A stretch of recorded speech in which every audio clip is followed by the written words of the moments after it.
Tonight, as the Democratic Socialists pick up a string of victories across the country, a new party platform from a progressive group is becoming fodder for GOP attacks. 99 days from the midterms, Democrats are facing a reckoning. Disavow and disown the Democratic Socialists of America, or embrace policy positions like these endorsed by the DSA's co-chair. Okay, so we're going to put up on the screen a few of the things that are part of your platform, and I want to ask you, just give me sort of a true or false on these. Abolish the Senate. True. Okay, replace the presidency and Supreme Court as we now know them. Yep. Abolish ICE. Absolutely. Abolish borders and give amnesty to anyone currently in the U.S. illegally. As a long-term plan, yep. Defund the Pentagon. Absolutely. Abolish prisons, at least in large part. Yeah, again, that as part of a long-term program, yeah. Okay, so no prisons. Government or public ownership of most large corporations. Yeah, absolutely. You know, what's really interesting is that, this is a person that has their own views, their own platform, and, I think everybody has their own positions. But I find it really interesting that conservatives actually want to try to go and talk about this when they literally had Project 2025 in the last election. Project 2025, which was uniquely calling for the gutting of the Civil Rights Act, the Voting Rights Act, and many different things. What I know is that the Democratic Party is a big tent party. We've got folks like Joe Manchin, folks like Zohran Mamdani, and I would like to work with somebody like Zohran Mamdani that has gone forward and had a sharp reduction in crime. It is actually an okay analogy, but you would have to acknowledge the Democrats ran against Republicans on Project 2025, and Republicans eventually had to try to disown it.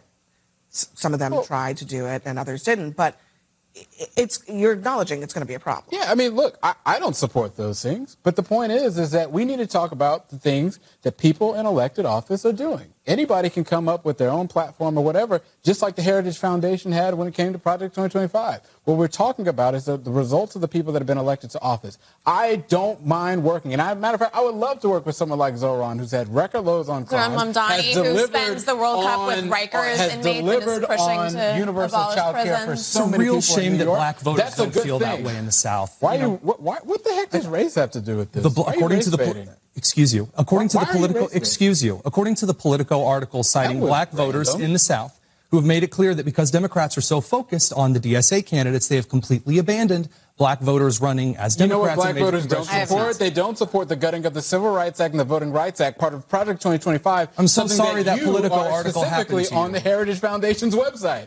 So that's what you support. You can bring up things from years ago if you would like, but what's happening right now. I don't think that black voters support that whatsoever.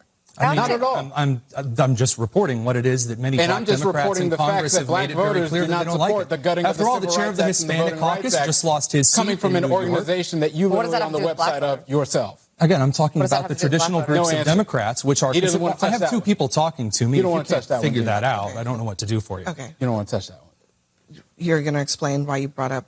Yes, absolutely, because there are traditional groups that are considered to be active and proud Democrat voters. Zohran Mamdani did launch his government he didn't endorse Grand Platinum. run grocery stores today. It's controversial. They're going to be offering some groceries at a 30% discount off of regular commercial groceries.